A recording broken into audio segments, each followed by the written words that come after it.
I swear we all be famous, famous for all the right reasons. With love that we are given, you know this ain't no treason. That being this is treasure that we are receiving.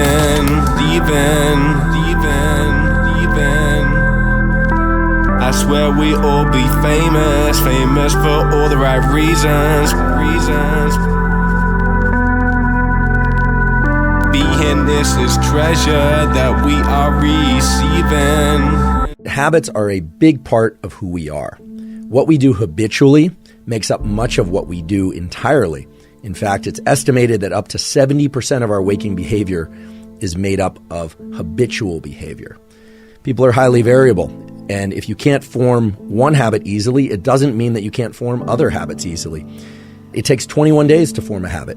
Some people say 18, some people say 21, some people say 30 days, some people say 60 days. So which one is it? Does it depend on the habit that one is trying to form, or does it depend on the person that's trying to form the habit? There's a study published in 2010, first author Lally, L-A-L-L-Y. This study found that for the same habit to be formed, it can take anywhere from 18 days to as many as 254 days for different individuals to form that habit. So what I'd like to do is to take the scientific literature of how the nervous system learns and engages in neuroplasticity and apply that to habit formation, habit maintenance, and, if so desired, how to break particular habits. I'd like to give you a particular tool that's gleaned from the research psychology literature. With each repetition of a habit, small changes occur in the cognitive and neural mechanisms associated with procedural memory. So I just want to talk for a second about what procedural memory is. In the neuroscience of memory, we distinguish between what's called episodic memory and procedural memory.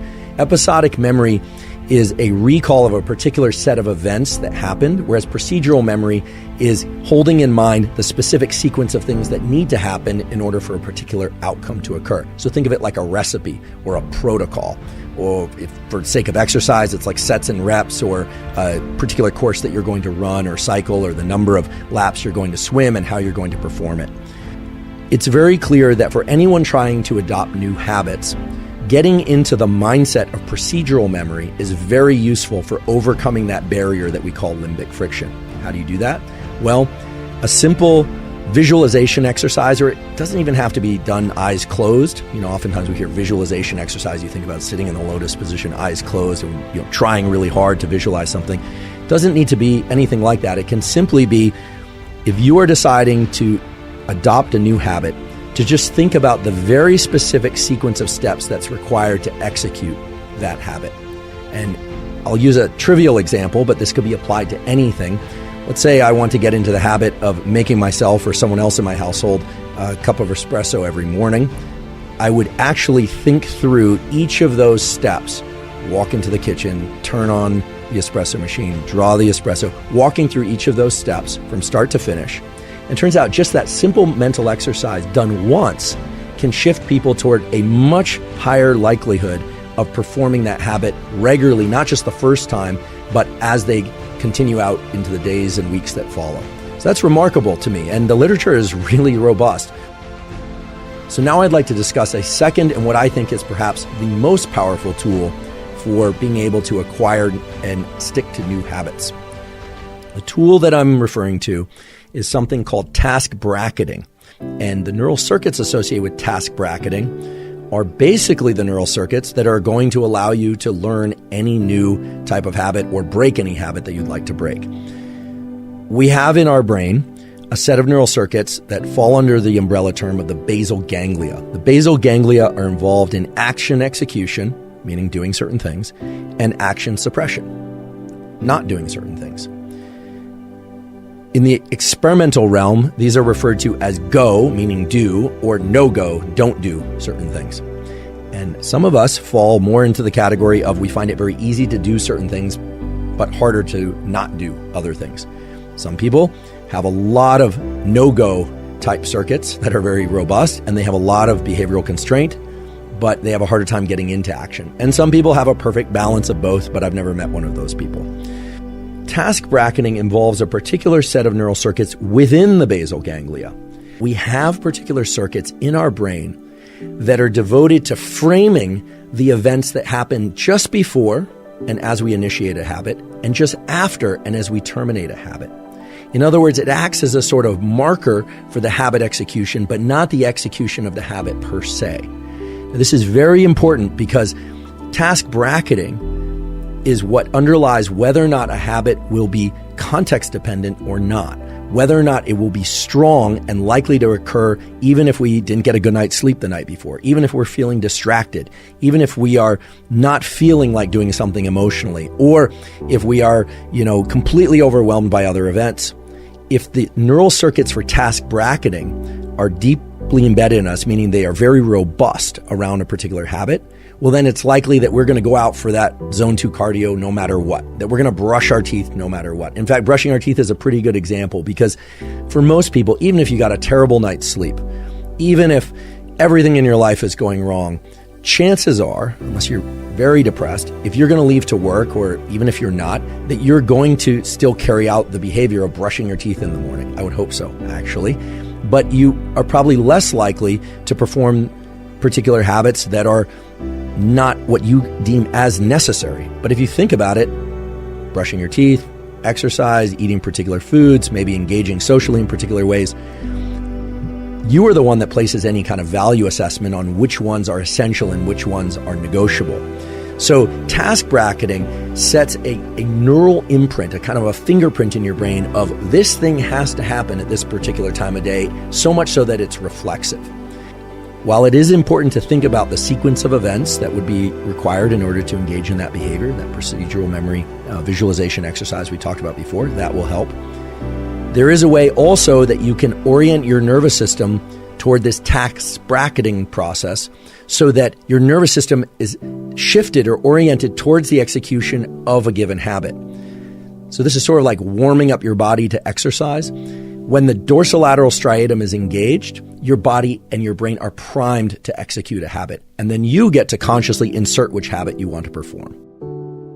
If you are considering adopting a new habit, or if you are trying to break a habit, it's very useful to think not just about the procedural aspects of what you're going to do, but also think about the events that precede and follow that particular habit and the execution, or at least the effort to execute that habit. What you're doing is you're casting a kind of a spotlight around a bin of time or a set of events for which dopamine can be associated. What does this look like in the practical sense? Well, again, I'll just try and use very simple, concrete examples, but this could carry over to anything. Let's say I were somebody who has a hard time getting in that 30 to 60 minutes of zone 2 cardiovascular exercise mid-morning. What I should do is positively anticipate the onset and the offset of that session, right? So thinking about leaning into the effort, going out and doing that zone 2 cardio session, and I should think about how I'm going to feel after. So not just thinking about how great I'm going to feel after, but also thinking about how hard it's going to be at the beginning, and then trying to reward myself subjectively for the entire experience. In other words, start rewarding task bracketing in addition to rewarding the execution of the habit itself. And I'll get into the specific tool for breaking habits. Capture the sequence of events, not that led to the bad habit execution, but actually to take advantage of the fact that the neurons that were responsible for generating that bad habit were active a moment ago, and to actually engage in a replacement behavior immediately afterward. Now, this is really interesting and I think powerful, because I would have thought that you have to engage in a replacement behavior that truly replaces the bad habit behavior, right? That you would have to be able to identify your state of mind or the sequence of events leading into the bad habit, but rather the stage or the period immediately after the bad habit execution is a unique opportunity to insert a different type of what we would call adaptive behavior, but that could be any behavior that's not in line with the bad behavior. So let's give it an example. Let's say you find yourself, you're trying to do focused work, you pick up your phone, you're disappointing yourself for picking up your phone. You could, of course, just put it down and re-engage and the work behavior. But if you were good at that, then you probably wouldn't have done it in the first place.